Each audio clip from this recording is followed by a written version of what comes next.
Bismillahirrahmanirrahim. Assalamualaikum warahmatullahi wabarakatuh.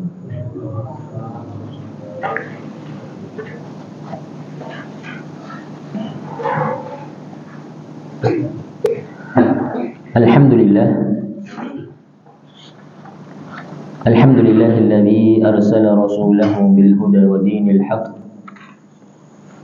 liyudhhirahu 'alad dini kullih wa kafaa billahi shahida wa ashhadu an la ilaha illallah wahdahu la sharika lah iqraran bihi wa tauhida wa ashhadu anna Muhammadan 'abduhu wa rasuluh sallallahu alaihi wa ala alihi wa sahbihi wa sallama tasliman mazida, amma ba'da. Ma'asyiral muslimin wal muslimat rahimani wa rahimakumullah. Alhamdulillah, marilah kita senantiasa meningkatkan rasa syukur kita kepada Allah Subhanahu wa taala atas limpahan nikmat yang telah Allah Subhanahu wa taala berikan kepada kita, sehingga kita dipertemukan kembali di salah satu majlis dari majlis-majlis ilmu yang tentunya kita berharap amalan kita ini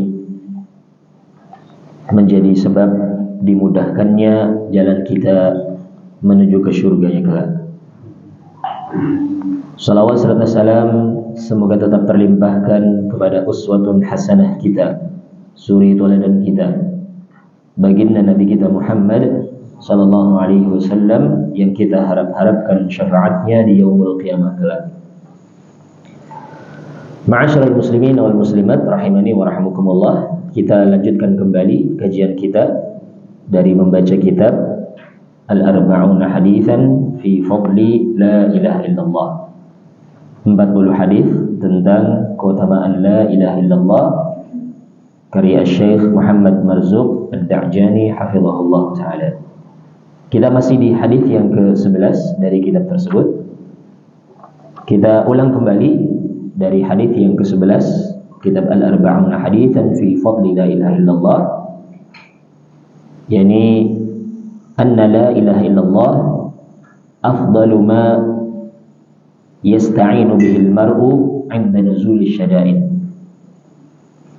Pembahasan tentang la ilaha illallah adalah merupakan ucapan yang paling afdal untuk diucapkan, yang dengannya seorang itu berlindung kepada Allah Subhanahu wa taala, meminta tolong, yasta'inu bihi, yang dengannya seorang meminta tolong kepada Allah Subhanahu wa taala ketika turunnya asyada'id, yakni ketika turunnya sesuatu yang berat, ujian-ujian yang berat. Hadis yang telah kita baca di pertemuan sebelumnya adalah hadis dari Ummu Salamah radhiyallahu taala anha. Beliau mengatakan, istayqadha an-nabiyyu min al-laili wa huwa yaqul la ilaha illallah madza unzila al-lailata min al-fitan madza unzila min al-khaza'in man yuqidhu sahib al-hijarat sahib al-hujurat kam min kasiyatin fid dunya 'ariyatin yaumal qiyamah. Rawahu al-Bukhari. Dari Ummu Salamah radhiyallahu taala anha, beliau mengatakan, pernah suatu malam Nabi sallallahu alaihi wasallam terbangun dari tidurnya, kemudian beliau mengucapkan kalimat tauhid la ilaha illallah. Ini barangkali beliau bermimpi terjadi fitnah yang besar, sehingga ketika bangun beliau pun merasakan berat dengan mimpinya tersebut. Beliau pun mengucapkan kalimat tauhid la ilaha illallah. Kemudian setelah itu beliau menyatakan madza unzila al-lailata minal fitan. Fitnah-fitnah apa yang diturunkan tadi malam? Fitnah itu memiliki makna yang luas ya. Fitnah itu kalau mungkin Yang selama ini kita tahu fitnah itu adalah tuduhan tanpa bukti. Tapi ternyata bukan cuma itu saja. Fitnah bukan hanya tuduhan tanpa bukti, tapi fitnah itu adalah cobaan-cobaan yang Allah Subhanahu wa taala timpakan kepada seorang hamba, namanya fitnah. Sehingga terkadang istri dan anak-anak kita itu juga menjadi fitnah, menjadi cobaan. Innama amwalukum wa auladukum fitnah. Tidak lain anak-anak kalian, harta kalian dan anak-anak kalian itu adalah fitnah. Fitnah di sini maksudnya apa? Cobaan. Allah memberikan kepada kita nikmat berupa harta dan juga anak-anak itu adalah sebagai cobaan bagi kita. Sebagai fitnah maksudnya sebagai cobaan. Terkadang fitnah juga diartikan dengan perbuatan dosa secara umum, dikatakan dengan fitnah. Yani fitnah yang terbesar adalah kesyirikan. Maksudnya perbuatan dosa yang terbesar itu adalah kesyirikan. Ya. Sehingga Allah menyatakan yakni perintah untuk memerangi orang-orang musyrik hatta la takuna fitnah, sampai tidak ada lagi fitnah. Maksudnya tidak ada lagi kesyirikan. Ya, sehingga fitnah itu memiliki makna yang luas. Bukan cuma sekedar tuduhan tanpa bukti. Kalau yang biasa kita gunakan, oh kamu fitnah saya, berarti maksudnya kamu menuduh saya dengan tanpa bukti. Ternyata bukan cuma itu. Fitnah itu secara umum tadi bisa diartikan dengan tuduhan tanpa bukti, bisa diartikan dengan cobaan, ya, bisa diartikan dengan perbuatan-perbuatan dosa. Ini fitnah. Rasul bangun tidur, kemudian beliau mengucapkan la ilaha illallah. Setelah itu beliau menyatakan, "Madza unzila lailata minal fitnah?" Fitnah apa yang diturunkan semalam? Cobaan apa yang Allah turunkan kepada hamba-hambanya tadi malam? Madza unzila minal khazain? Simpanan apa? Perniagaan apa yang diturunkan semalam? Di sini kita mendapatkan pelajaran bahwasanya waktu malam itu adalah waktu yang hendaklah seorang muslim tidak hanya menggunakan sekedar untuk melepaskan rasa lelah dan penat karena bekerja di waktu siangnya. Tapi di sana ada khazain, ada simpanan-simpanan dari pahala-pahala yang Allah Subhanahu wa taala janjikan bagi hamba-hambanya yang beriman. Sebaliknya di waktu malam pun ada cobaan-cobaan yang Allah turunkan kepada hamba-hambanya bagi orang-orang yang tidak menggunakan waktu malamnya untuk meraih kebaikan. Selanjutnya Rasul menyatakan, man yuqidu sawahibal hujurat. Siapa orang-orang yang mau membangunkan pemilik kamar? Maksudnya adalah anjuran untuk membangunkan keluarga kita di waktu malam dalam rangka untuk berdoa, beribadah, bermunajat kepada Allah Subhanahu wa taala. Qiyamul lail, bangun di waktu malam untuk melakukan ibadah, melakukan kebaikan-kebaikan. Kam min kasiyatin fid dunya 'ariyatin yaumil qiyamah. Betapa banyak orang yang di dunia ini memiliki pakaian, tapi di yaumul qiyamah kelak ternyata mereka itu 'ariyah, telanjang, tidak memiliki pakaian. Ini hadisnya riwayat Imam Al-Bukhari rahimahullah taala. Dan hadis ala fadli qauli la ilaha illallah. Hadis ini menunjukkan tentang keutamaan kalimat tauhid la ilaha illallah. Wallahju biha 'inda nuzul syada'id. Dan hendaklah seorang itu melafadzkan kalimat tersebut. Lahjah ini kan ucapannya, mengucapkan. Gaya bahasa disebut dengan lahjah. Hendaklah seorang itu mengucapkan kalimat tersebut ketika turunnya ujian-ujian yang berat, cobaan-cobaan yang berat. Ini kalimat yang terbaik. Ketika terjadinya cobaan yang berat, maka hendaklah seorang mengembalikan urusannya itu kepada Allah dengan mengucapkan kalimat tauhid la ilaha illallah. Wasti'dhamul umur, dan ucapan ini ucapan yang paling bagus untuk diucapkan ketika terjadi perkara-perkara yang besar.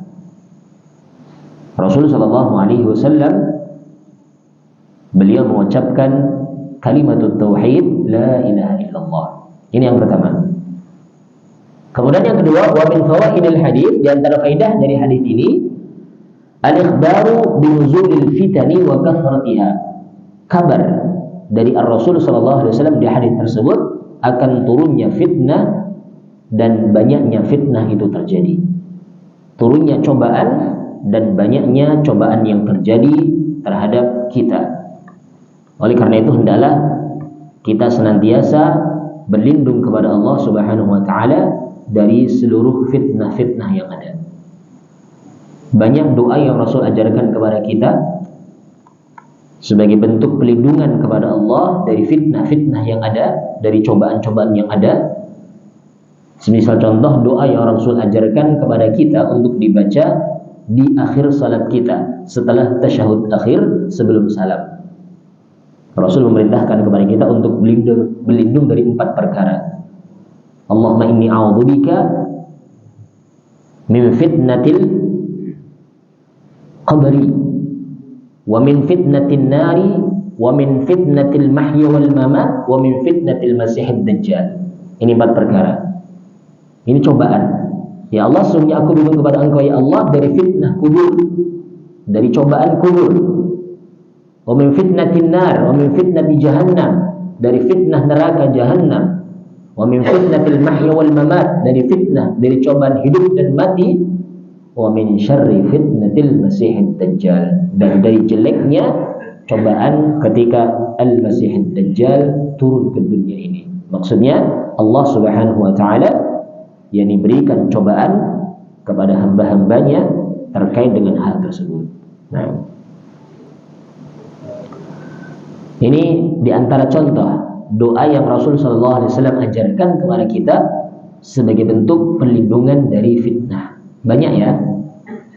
Doa yang lain juga pernah Rasul mengajarkan, ataukah Rasul mencontohkan, sebagaimana Aisyah radhiyallahu taala anha meriwayatkan disebut dalam Sahih Bukhari hadis nomor 5891. Rasul pernah berdoa, Allahumma inni a'udzubika minal kasali wal harami wal ma'thami wal maghrami wa min fitnatil qabri wa 'adzabil qabri wa min fitnatin nari wa 'adzabil nari wa min syarri fitnatil ghina wa a'udzubika min fitnatil faqri wa a'udzubika min fitnatil masihid dajjal. Ini doanya Rasul. Ya Allah, aku berlindung kepadamu dari rasa malas, dari kepikunan, dari kesalahan, dari terlilit hutang, dari fitnah kubur, cobaan kubur, dari siksa kubur, dari fitnah neraka, dari siksaan neraka, dari fitnah kekayaan, cobaan berupa kekayaan. Dan aku berlindung kepada Engkau ya Allah dari buruknya fitnah kefakiran, serta aku berlindung kepadamu ya Allah dari fitnah al-masihid dajjal. Ini salah satu doa yang Rasul ucapkan. Beliau berlindung kepada Allah Subhanahu wa taala dari fitnah, dari cobaan-cobaan hidup. Sehingga di sini Rasul sallallahu alaihi wasallam mengisyaratkan kepada kita bahwasanya fitnah itu banyak, cobaan-cobaan itu banyak. Bahkan harta yang Allah berikan kepada kita itu adalah fitnah, cobaan bagi kita. Anak-anak kita juga merupakan fitnah, cobaan bagi kita. Bagaimana kita menggunakan harta tersebut, bagaimana kita mendidik anak kita tersebut. Sehingga Allah pun menyatakan innama amwalukum wa auladukum fitnah. Tidak lain, anak-anak kalian, harta-harta kalian itu adalah fitnah. Yang dimaksud fitnah di sini adalah cobaan. Ini yang kedua. Kemudian yang ketiga adalah wa minha al-hathu ala qiyamil lail wal ijtihad fil ibadah. Di antara faedah dari hadis tersebut adalah anjuran untuk qiyamul lail. Qiyam itu bangun, lail itu waktu malam, bangun di waktu malam. Ini sifatnya umum. Wal ijtihad fil ibadah, dan bersungguh-sungguh untuk beribadah di waktu malam. Malam itu memang Allah jadikan Di antara hikmahnya itu sebagai waktu untuk beristirahat, sebagai pakaian bagi kita. Ya. Allah Subhanahu wa taala menyebutkan terkait dengan malam itu, Allah menyatakan yakni subata. Ya, yakni sebagai pakaian bagi kita, sebagai waktu untuk istirahat. Ya. Tapi seorang muslim tidak sepantasnya menghabiskan malamnya hanyalah sekedar untuk melepaskan rasa lelah, rasa penat kerja seharian. Tapi dia sisihkan waktunya untuk Allah Subhanahu wa taala beribadah. Bangun untuk melakukan ibadah. Dan sungguh banyak sekali keutamaan dari qiyamul lail. Rasulullah sallallahu alaihi wasallam bersabda, "Alaikum biqiyamil lail." Hendaklah kalian melakukan qiyamul lail. Fa innahu da'bus salihin min qablikum. Fa innahu da'bus salihin qablakum. Karena sesungguhnya qiyamul lail, bangun di waktu malam itu adalah merupakan kebiasaan orang-orang saleh yang sebelum kalian. Wa hiya qurbatun ila rabbikum. Dan qiyamul lail juga merupakan qurbah, sarana untuk bisa mendekatkan diri kepada Rabb kalian, Allah Subhanahu wa taala. Wa mukaffaratun lisayyi'at. Qiyamul lail yang ketiga juga akan bisa menghapuskan kesalahan-kesalahan yang pernah kita lakukan. Wa manhatun lil ithmi. Qiyamul lail juga akan bisa mencegah seseorang dari perbuatan-perbuatan dosa. Dan yang kelima adalah wa mutaradatun lidda'i 'indal jasad, akan mengusir penyakit dari badan. Ini 5 keutamaan qiyamul lail disebutkan di dalam hadis dari Bilal ibn Rabah riwayat Imam At-Tirmidzi di dalam sunannya, hadis nomor 3549. Dan qiyamul lail, salat malam ini adalah salat yang paling afdal setelah salat fardu. Rasul bersabda, afdalus salati ba'dal fariḍah salatul lail. Salat yang paling afdal setelah salat fardu itu adalah salat malam. Sehingga hendaklah kita itu berusaha untuk bangun di sebagian waktu malam dalam rangka untuk melakukan ibadah. Tentunya ini bukan wajib, sehingga lakukan sesuai dengan kemampuan. Kalau kita cuma mampu sekedar witirnya saja, nggak ada masalah, witir saja. Besok lagi ada kemampuan lagi, tambah. Nggak cuma 1 rakaat, tapi 3 rakaat. Tambah lagi 5 rakaat. Dan seterusnya, sampai batasan maksimal. Lakukan semampu kita, karena ini bukan amalan yang wajib. Tapi ini adalah amalan yang mustahab sebagai nafilah bagi kita, sebagai tambahan bagi kita. Allah Subhanahu wa taala berfirman, "Wa minal laili fatahajjad bihi nafilatan lak." Dari sebagian malam bertahajudlah engkau sebagai nafilah, sebagai tambahan bagimu. Asa an yab'atsaka rabbuka maqaman mahmuda. Mudah-mudahan Rabbmu akan membangkitkanmu dalam keadaan maqaman mahmuda, memiliki kedudukan yang terpuji di yaumul qiyamah kelak. Banyak sekali ayat-ayat dan juga hadis-hadis yang menunjukkan tentang keutamaan qiyamul lail. Di sini disyaratkan. Kemudian wa minha, dan di antara faedah dari hadis tersebut, sekarang yang keempat berarti ini yang disebutkan di dalam kitab,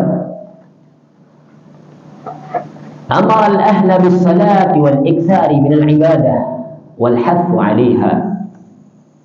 Dalam hadis tersebut terdapat perintah kepada keluarga untuk salat.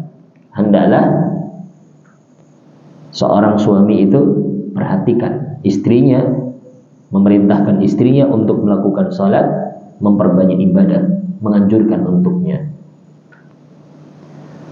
Kama qala ta'ala an nabiyhi Ismail ala nabiyyina Muhammadin wa alaihi afdhalus salatu wassalam. Sebagaimana Allah Subhanahu wa taala berfirman menceritakan tentang nabinya yang bernama Ismail ibn Ibrahim.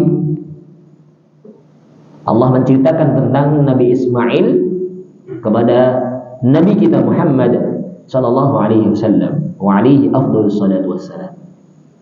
Allah berfirman, "Wa kana ya'muru ahlahu bis-shalah wa kana ya'muru ahlahu bis-salati waz-zakati wa kana 'inda rabbih mardiyya." Ini firman Allah menceritakan tentang salah seorang nabinya yang bernama Nabi Ismail kepada baginda Nabi kita Muhammad SAW di surat Maryam ayat yang ke-55. Allah berfirman tentang Ismail. Ismail itu adalah nenek moyangnya bangsa Arab. Ya. Ismail ini adalah anaknya Ibrahim. Ibrahim punya dua anak laki-laki yang ini menjadi apa namanya? Nenek moyangnya, yang Ismail jadi nenek moyang yang bangsa Arab, yang satunya namanya Ishak menjadi kakek moyangnya Bani Israel. Ya. Ini bermuara di Ibrahim. Semua nabi yang datang setelah Ibrahim semuanya adalah keturunan beliau. Baik itu nabi yang dari Bani Israel maupun yang selain Bani Israel, semuanya dari keturunannya beliau. Sehingga Ibrahim disebut dengan Abul Anbiya, bapaknya para nabi. Semua nabi keturunan Nabi Ibrahim. Yang datang setelah Ibrahim semuanya keturunan Ibrahim. Ibrahim punya dua anak laki-laki. Yang pertama adalah anak dari istrinya yang bernama Hajar, ataukah sebagian ada yang meriwayatkan Hajar ini sebenarnya bukan istri tapi budaknya. Ibrahim punya istri itu namanya Sarah. Kemudian Sarah ini sudah lama nggak memiliki anak.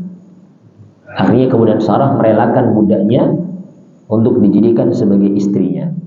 Ternyata begitu menikah sama Hajar ini hamil. Ya. Sehingga ada rasa kecemburuan dari istri yang pertama tadi, Sarah. Kemudian akhirnya pun Ibrahim memisahkan mereka, membawa Hajar ketika mengandung Ismail ke suatu lembah. Jadi yang sekarang menjadi, yang di sana ada Baitullah, ada Ka'bah yang di Mekah itu, bawa ke sana. Kemudian Sarahnya itu tetap di Palestina. Jauh ya, Palestina sampai ke Mekah kan jauh sekali ini. Untuk memisahkan mereka supaya enggak ada perselisihan. Satunya dibawa ke Mekah, ditinggalkan di sana, dan jadilah orang Arab itu keturunannya Ismail. Setelah Ismail beranjak dewasa, Allah perintahkan, Allah menguji Ibrahim untuk memberikan pengorbanan, yakni dengan menyembelih anaknya yang bernama Ismail, anak laki-laki satu-satunya ketika itu. Karena ini perintah Allah, maka Ibrahim pun melaksanakan, meskipun akhirnya Allah ganti dengan selainnya. Allah ganti dengan domba yang dari surga langsung untuk disembelih sebagai bentuk pengorbanan. Karena keikhlasan Ibrahim dalam melaksanakan perintahnya Allah, maka Allah pun berikan anak yang selanjutnya dari istri yang pertama, yakni Sarah, yang bernama Ishak. Dari Ishak ini, Ishak punya anak lagi namanya Yakub. Yakub inilah yang punya julukan Israel. Sehingga keturunannya Yakub disebut dengan Bani Israel. Jadi Israel itu bukan nama negara, Israel bukan nama negara, tapi Israel itu adalah nama dari Nabi Yakub. Sehingga jangan sampai kita itu ikut-ikutan latah kemudian mencela Israel. Meskipun maksud kita itu adalah mencela negaranya itu yang telah membantai kaum muslimin di Palestina, tapi gak sepantasnya kalimat Israel itu kemudian dijadikan sebagai sebagai olok-olokan, karena itu julukan dari seorang nabi. Ya. Sehingga ini yang perlu kita perhatikan bersama. Israel itu adalah nama salah seorang nabi, julukan untuk salah seorang nabi, sehingga tidak sepantasnya kita jadikan sebagai bahan untuk memperolok-olok, apalagi sampai mendoakan kejelekan. Ini nggak boleh. Ya.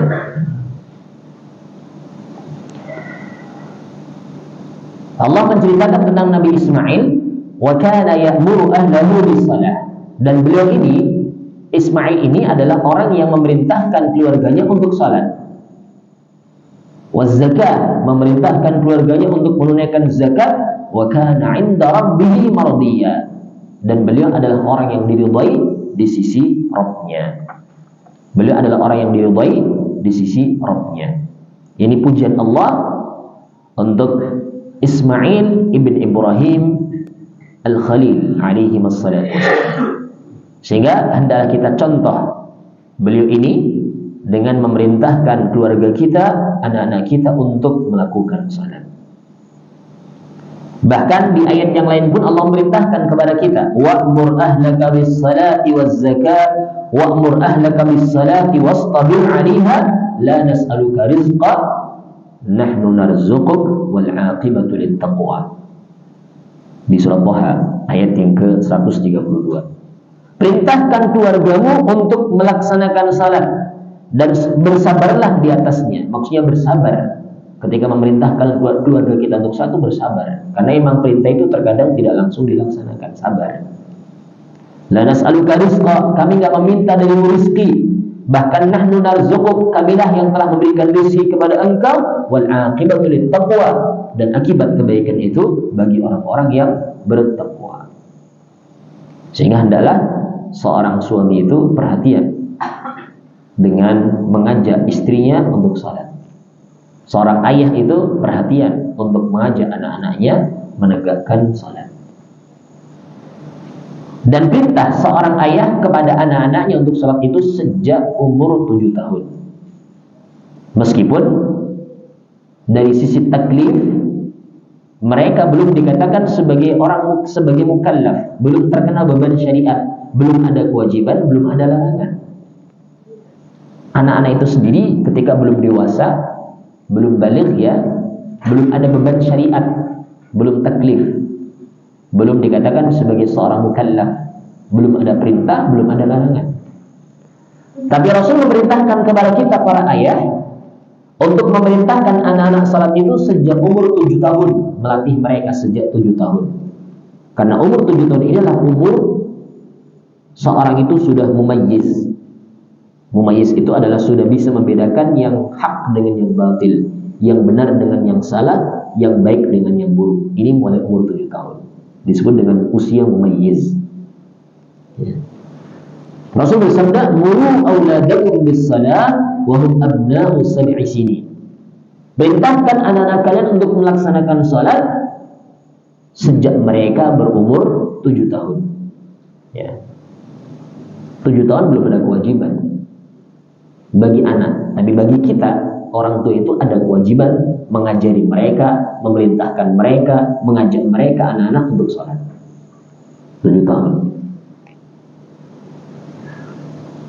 Bahkan Rasul menyatakan mudribu 'alaiha wa hum abna'u 'ashri sinin, bahkan pukullah mereka. Kalau mereka enggak mau salat, pukullah mereka ketika mereka sudah berumur berapa?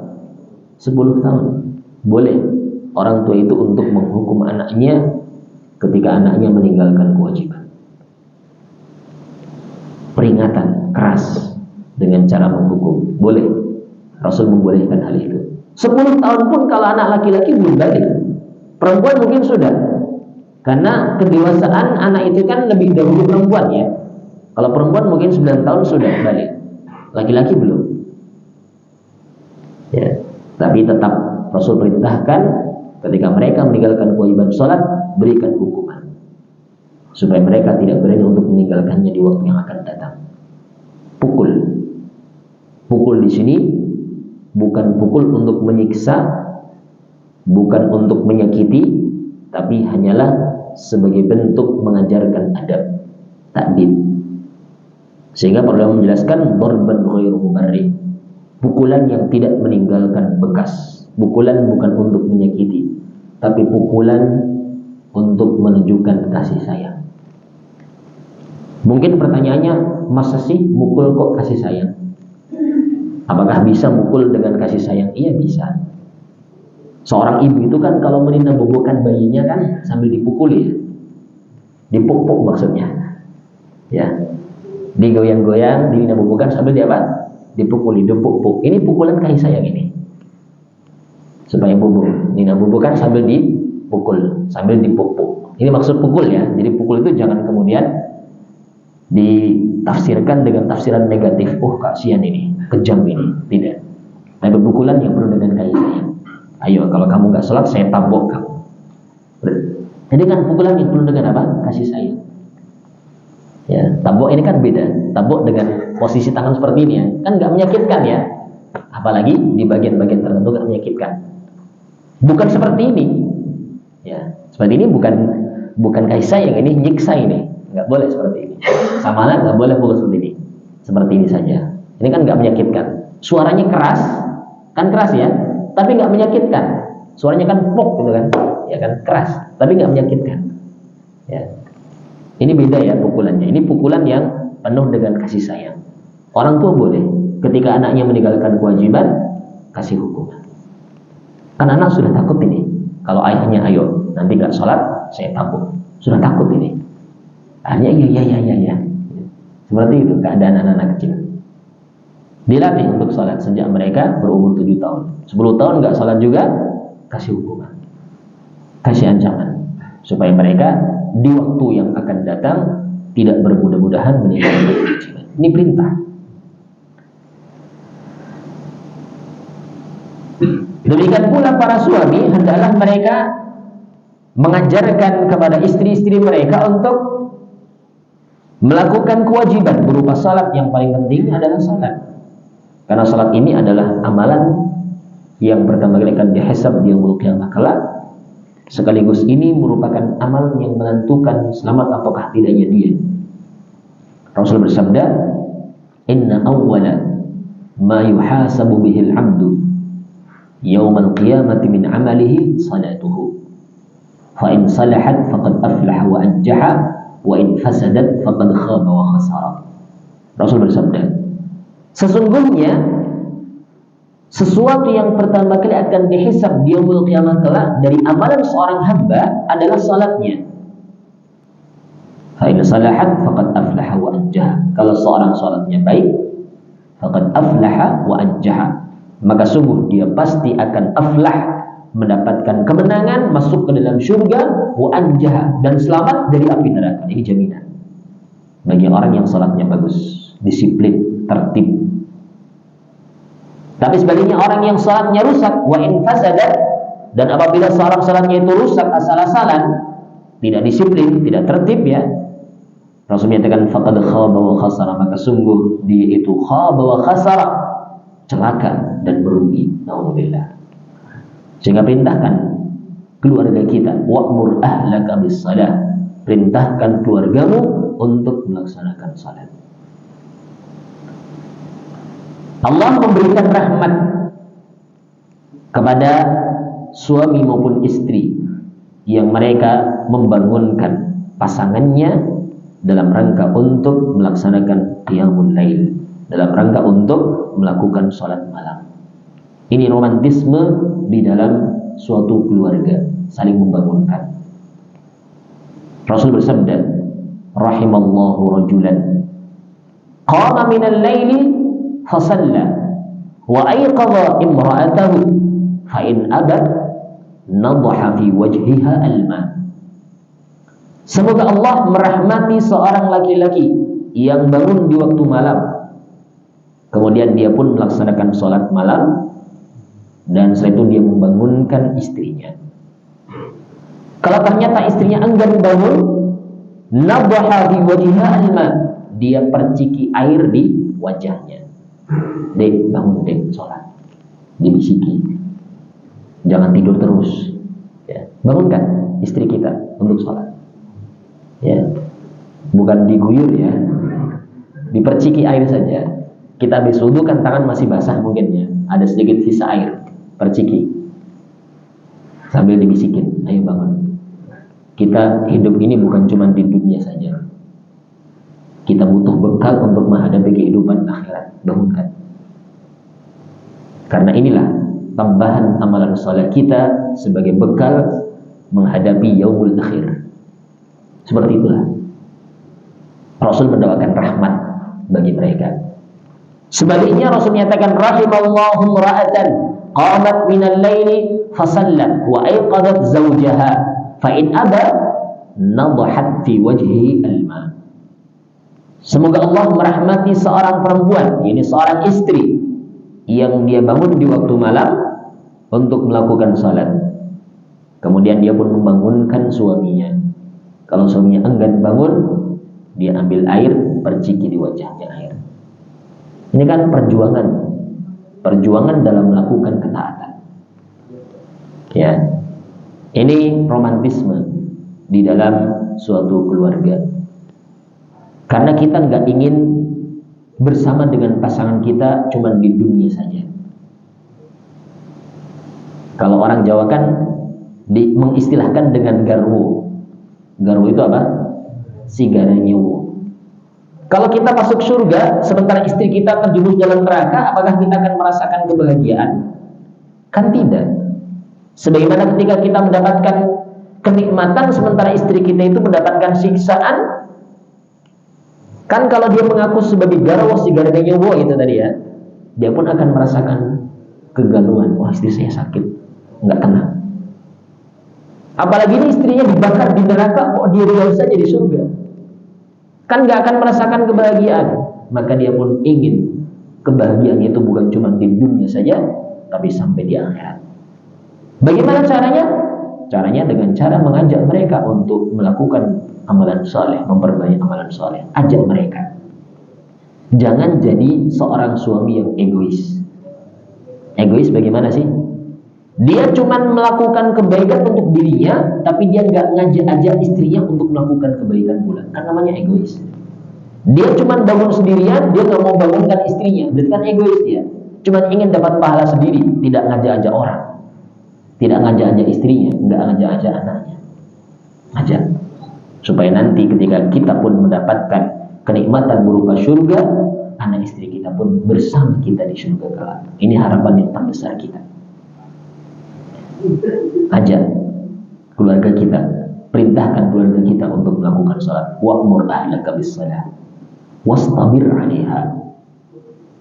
Perintahkan keluargamu untuk melakukan salat dan bersabarlah di dalam perintah itu. Ya, ini perintah dalam Al-Qur'an tadi. Kita lanjutkan. Wa minha, dan di antara faedah dari hadis tersebut adalah at-tarhib min tabarrujin nisa. Di hadis ini juga terdapat tarhib. Tarhib dengan huruf H ini ancaman. Kalau tarhib dengan huruf ghaib motivasi, anjuran. Jadi cuma beda satu huruf H. Tarhib dengan H ini ancaman. Kalau tarhib dengan huruf ghaib ini motivasi, anjuran. Di hadis ini terdapat tarhib, ancaman, min tabarrujin nisa wa sufurihim, dari bersoleknya kaum wanita dan keluarnya mereka kaum wanita dengan tanpa menggunakan hijab, dengan tanpa menutup aurat. Rasul sallallahu alaihi wasallam memperingatkan mereka dari hal tersebut. Demikian pula Allah Subhanahu wa taala mengingatkan kaum wanita agar supaya mereka itu jangan bertabarruj, jangan bersolek sebagaimana bersoleknya perempuan-perempuan jahiliyah. Allah Subhanahu wa taala berfirman terkait dengan hal tersebut, waqarna fi buyutikunna wala tabarrajna tabarrujal jahiliyatil ula. Hendaklah mereka tetap di rumah-rumah mereka dan janganlah mereka itu bertabarruj, keluar dengan berdandan bersolek sebagaimana bersoleknya perempuan-perempuan jahiliyah dahulu. Ya, ini tabarruj namanya. Terkadang sebagian perempuan itu kalau mau keluar jagong itu, ini dandannya itu luar biasa. Tapi kalau bersama dengan istri suaminya di rumah itu ya ala kadarnya. Akhirnya kan suaminya lebih memilih perempuan yang di luar daripada yang di rumah. Ya karena mungkin lebih indah yang di luar ya. Sehingga ini kewajiban bagi para ibu, bagi para istri untuk berdandan di rumahnya untuk suaminya. Jadi bukan untuk orang lain. Dandan seorang perempuan itu adalah untuk suaminya, bukan untuk orang lain. Ini yang harus disadari bersama. Rasul memperingatkan yakni hal tersebut. Wa thabata fil hadits annahu sallallahu alaihi wasallam qala sinfani min ahli an-nar lam arahuma ba'du.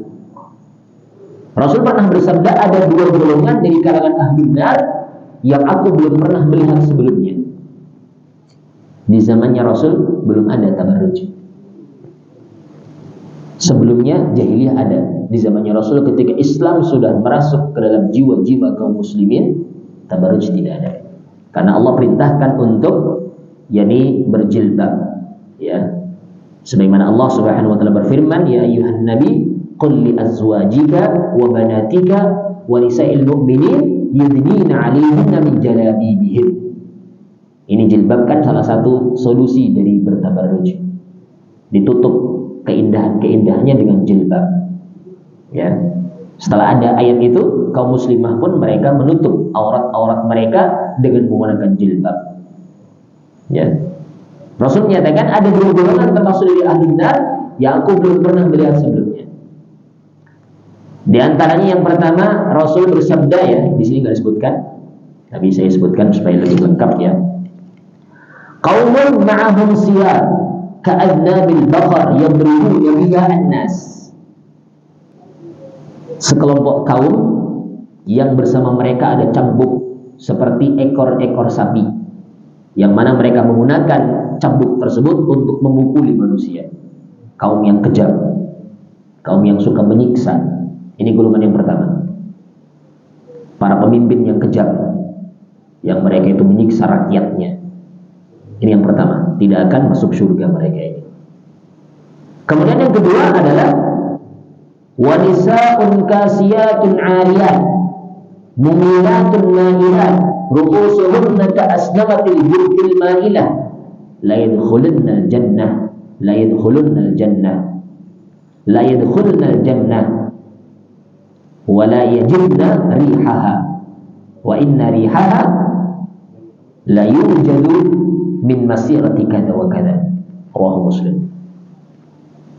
Kemudian yang kedua adalah kaum wanita yang kasiyat 'ariyat, yang mereka itu sebenarnya berpakaian tapi pada hakikatnya mereka itu telanjang. Pakainya itu cuma untuk membungkus aurat, bukan menutup aurat.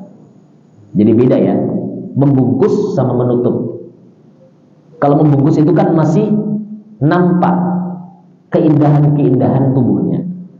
Tapi kalau menutup sudah nggak nampak lagi. Sekarang kita saksikan betapa banyak kaum wanita yang hanya membungkus aurat tapi nggak menutup aurat. Pakai baju tapi keindahan tubuhnya masih nampak. Berarti kan namanya bukan menutup tapi apa? Membungkus. Tahu lontong, ya? Lontong ini kan dibungkus, bukan ditutup, ya. Jadi masih terbentuk itu. Jadi kan membungkus ini, beda ditutup. Ditutup kan sudah nggak terbentuk lagi. Ya, kan seperti itu ibaratnya. Dia baru membungkus aurat tapi belum menutup aurat. Pakai baju kaos yang ketat, semua lekukan tubuhnya terlihat. Ya. Dia belum membungkus aurat tapi belum apa? Menutup aurat. Ini yang Rasul gambarkan kasiyat 'ariyat. Dia sebenarnya menggunakan pakaian tapi telanjang. Karena apa? Pakainya itu nggak menutup auratnya, baru membungkus auratnya sehingga keindahan tubuhnya masih terlihat. Ini belum memenuhi ketentuan syar'i. Karena ketentuan syar'i, pakaian itu dikatakan menutup aurat itu ketika tidak membentuk lekukan-lekukan tubuh, tidak menampakkan juga anggota-anggota tubuh yang tidak boleh dinampakkan. Ini kasihan, mereka itu pakai pakaian cuma pada hakikatnya mereka itu telanjang, karena pakaiannya itu nggak bisa menutupi keindahan-keindahan tubuhnya, bentuk-bentuk tubuhnya. Ini yang Rasul kabarkan sebagai ahlun nar. Ya, kasiyat 'ariyat, perempuan-perempuan yang dia sebenarnya menutup, yakni membungkus auratnya tapi belum menutup auratnya sehingga masih telanjang, seperti orang telanjang. Mumilatun ma'ilat, berjalan pun dengan berlenggak-lenggok. Ya. Miring kanan, miring kiri, menarik perhatian orang yang melihatnya. Mumilat, ma'ilat. Ini kan miring, ya, maksudnya adalah berlenggak-lenggok. Ru'usuhunna ka'asnamatil buhtil ma'ilah. Kepala mereka itu seperti punuh-punuh unta yang miring, yang berlenggak-lenggok ketika berjalan. La yadkhulul jannah. Orang yang seperti itu Rasul katakan tidak akan masuk surga. Karena fitnah yang terbesar bagi kaum laki-laki itu adalah kaum wanita. Ketika mereka keluar dengan menampakkan auratnya, dengan menampakkan keindahan tubuhnya, itu akan menjadi godaan bagi kaum wanita. Bagi godaan bagi kaum laki-laki ya. Sehingga Rasul katakan la yadkhulul jannah. Mereka tidak akan masuk surga. Wa la yajidna rihaha, bahkan mereka tidak akan bisa mendapatkan aromanya surga. Wa inna rihaha la yujadu min masirati kada wa kada. Padahal aroma surga itu akan bisa tercium dari jarak sekian dan sekian, jarak yang tak terhingga. Tapi meskipun aromanya saja, mereka nggak bisa mendapatkannya. Alhamdulillah. Ini riwayat Muslim di dalam sahihnya, hadis nomor 5098. Ini hadis yang sangat tegas, yang mana Rasul Shallallahu Alaihi Wasallam menghabarkan bahwasanya di antara fitnah itu adalah fitnah dari kaum wanita. Kaum wanita yang kasiat fid dunya 'ariyah yaumil qiyamah. Mereka telanjang di yaumil qiyamah kelak karena sebab mereka banyak menjadi fitnah, cobaan, godaan bagi kaum laki-laki ketika mereka tidak menutup aurat-auratnya mereka. Sehingga ini peringatan dari Rasul sallallahu alaihi wasallam sekaligus isyarat agar supaya kaum wanita itu hendaklah mereka menutup aurat-aurat mereka. Ingat, menutup aurat bukan cuma sekedar membungkus aurat. Jadi bedakan ya antara menutup dengan membungkus. Kalau membungkus masih terlihat lekuan-lekuan tubuhnya, masih terlihat keindahan-keindahannya. Tapi kalau menutup sudah tidak lagi, tidak menjadi godaan bagi kaum laki-laki. Ini juga fitnah yang terbesar. Dari fitnah yang Allah timpakan kepada kaum laki-laki adalah fitnah dari kaum wanita. Aurat-aurat mereka yang dinampakkan, keindahan-keindahan tubuhnya mereka dinampakkan, akhirnya apa? Banyak laki-laki yang tergoda dengannya. Ya, maka ini cobaan yang terberat bagi kaum laki-laki adalah cobaan dari kaum wanita. Oleh karena itu di sana ada syariat untuk menikah, supaya nanti menikah itu akan meredam fitnah-fitnah dari kaum wanita. Karena yang sebenarnya dia lihat dari kaum wanita itu ada pada istrinya. Sehingga dengan menikah kan ada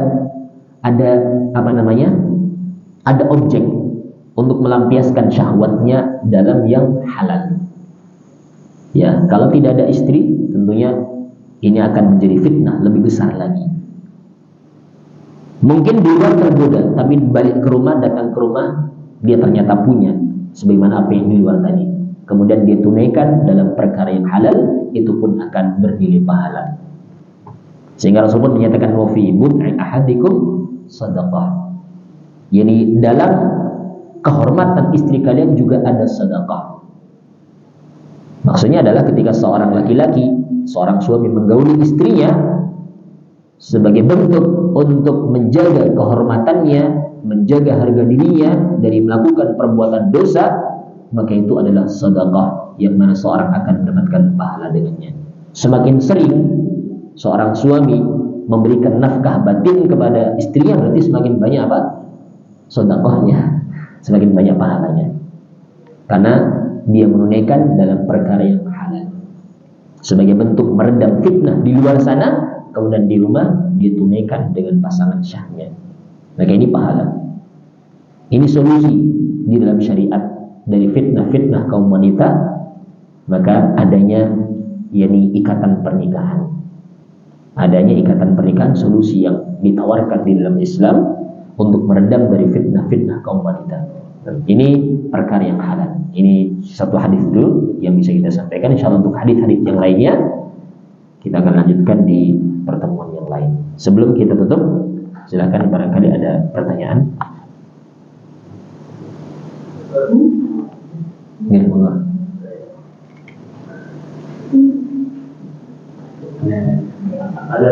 Ya, Allah. Pertama, ketika istri membantah, jadi kan ketika diajak jima itu nggak mau, itu kan boleh kita nggak silakan. Nah, apakah itu bisa dikiaskan ketika kita perintahkan untuk ibadah dia juga nggak mau? Seperti Anda sampaikan tadi, dibangunkan malam sholat nggak mau gitu ya. Contohnya itu yang pertama. Kemudian yang kedua, ketika Allah takdirkan gitu ya, Allah takdirkan kelak, mungkin suami itu duluan di sana karena istri ada banyak kesalahan dia di surga duluan. Itu solusinya kan juga suami bisa nikmat dengan bidadari lain, nah. Jadi kan mungkin di Rapopo gitu, mungkin itu saja. Atau mungkin solusi yang kedua kita cari istri lagi yang lebih soleh. Kalau Masya Allah.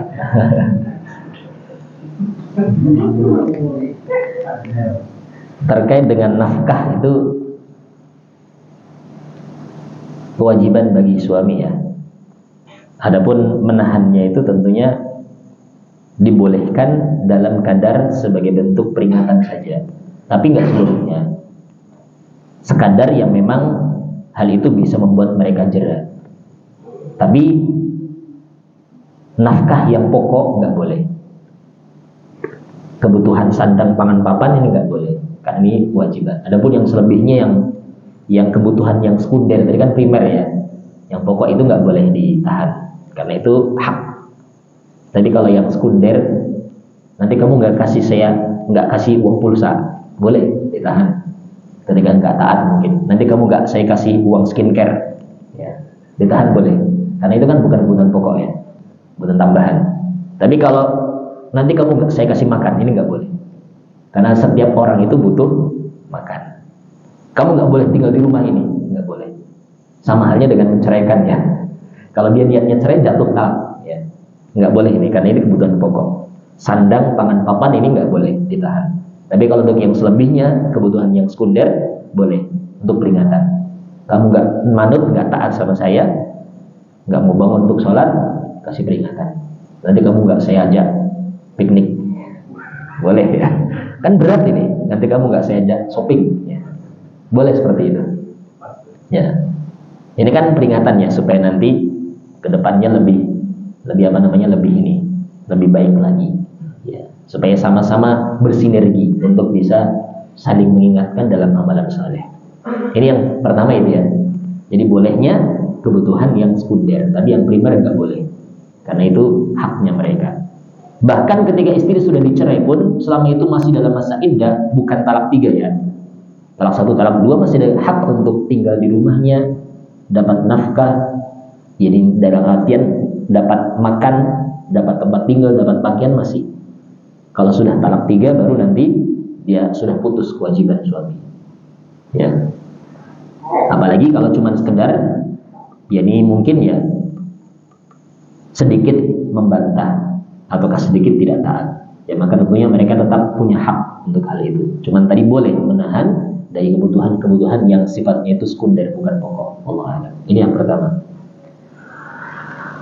Kemudian terkait dengan apa yang terjadi di akhirat, maka kita hanya bisa berharap, ya. Karena memang tidak ada orang yang dijamin masuk surga secara pasti kecuali orang-orang yang memang Rasul jamin secara individunya, si fulan fil jannah, si fulan fil jannah. Adapun kita hanya bisa berharap. Tentunya kita berharap ketika kita di surga, anak istri kita pun ikut masuk ke dalamnya. Karena pada hakikatnya istri ini adalah ratunya para bidadari di surga. Ketika seorang raja dia nggak memiliki ratu, tentunya ini kenikmatannya masih kurang, meskipun dia punya selir-selir. Tapi kan yang utama adalah ratunya. Istri itu nanti di surga akan menjadi ratunya para bidadari. Sedangkan itu nikmat yang tentunya tidak akan bisa sempurna sampai dia benar-benar bisa mendapatkan kebahagiaan dengan ratunya yang di dunia, kemudian di surga pun dia mendapatkan hal tersebut. Tapi jangan dibayangkan nanti tetap seperti itu di surga. Tapi tentunya dia itu akan mengalahkan semua bidadari-bidadari yang ada di surga. Jadi ini nikmat yang ma la 'ainun ra'at wala udhunun sami'at wala khatara qalbi bashar. Nikmat surga itu nikmat yang belum pernah terlihat oleh mata, belum pernah terdengar oleh telinga, belum pernah terbetik dalam hati manusia, karena saking indahnya, saking besarnya nikmat tersebut. Sehingga tentunya kita nggak bisa memperkirakan nggak apa-apa lah istri saya di neraka, yang penting saya bisa bersenang-senang di bidang, nggak bisa bergerak. Karena itu nikmat yang sekarang belum bisa kita rasakan, ya, belum bisa kita rasakan, ya. Sama hanya dengan siksaan di neraka pun sekarang belum bisa kita rasakan, tapi kita harus yakin dengannya. Maka demikian pula dengan surga, nikmat-nikmat yang ada itu kita harus yakin dengannya, belum bisa kita rasakan, sehingga kita nggak bisa berangan-angan seperti itu. Nanti saya nggak apa-apa lah istri di neraka, yang saya bisa punya bidadari banyak, nggak bisa. Kita nggak bisa membayangkan seperti itu, karena itu nikmat yang apa namanya belum kita ketahui, tapi kita wajib meyakininya. Yang jelas memang Rasul berikan kabar gembira kepada kaum wanita yang saleh, para istri yang saleh akan menjadi ratu bidadarinya para suaminya nanti di surga. Demikian pula laki-laki yang saleh itu pun nanti mereka akan mendapatkan nikmat berupa tadi hurun ain, yakni bidadari-bidadari di surga kelak. Salah satunya ada ratunya adalah istrinya itu yang salihah di dunia, ya.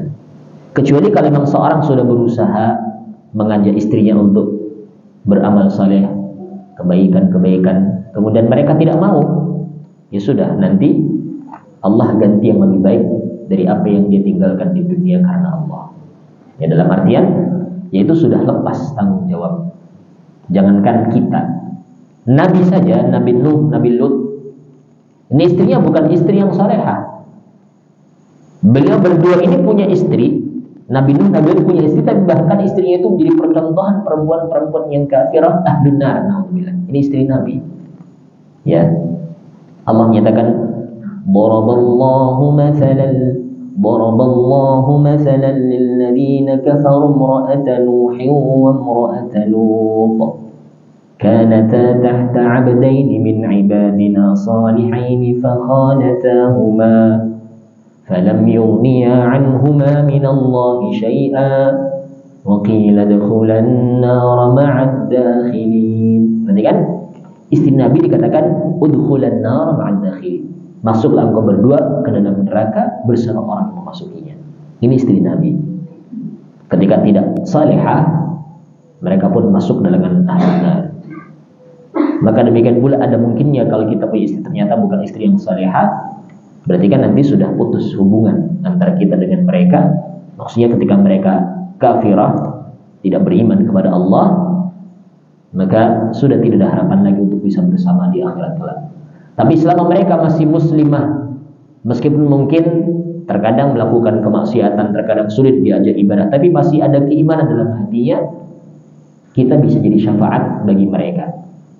Ketika kita termasuk orang saleh, bisa jadi syafaat, memberikan syafaat kepada mereka. Ya Allah, ya, atas kebesaran-Mu ya Allah, saya meminta kepada Engkau agar supaya istriku itu masukkan juga ke surga bersama aku di sini. Ini ketika yakni laki-lakinya saleh, sementara istrinya tidak salehah, ya. Tapi dia masih muslimah, masih beriman, ada harapan suaminya memberikan syafaat untuk istrinya. Ya, tapi tentunya di dunia diusahakan. Ya, diusahakan dulu untuk mengajak mereka kepada kebaikan. Tapi yang penting mereka itu masih beriman, masih muslimah, maka dipertahankan. Ya, jangan kemudian terburu-buru, Pak, ijol ke. Jangan cari yang lain kan. Tapi itu kewajiban kita. Itu kewajiban kita untuk mendidik mereka bagaimana caranya. Nanti kalau nggak mampu juga, tapi dia masih seorang muslimah, kita punya syafaat di yaumul qiyamah untuk mereka. Ketika kita memang orang yang beriman, orang yang saleh, wallahu a'lam. Seperti itu ya. Kita tuh benar betul majelis. Subhanakallahumma wa bihamdika asyhadu an la ilaha illa anta astaghfiruka wa atubu ilaik. Assalamualaikum warahmatullahi wabarakatuh.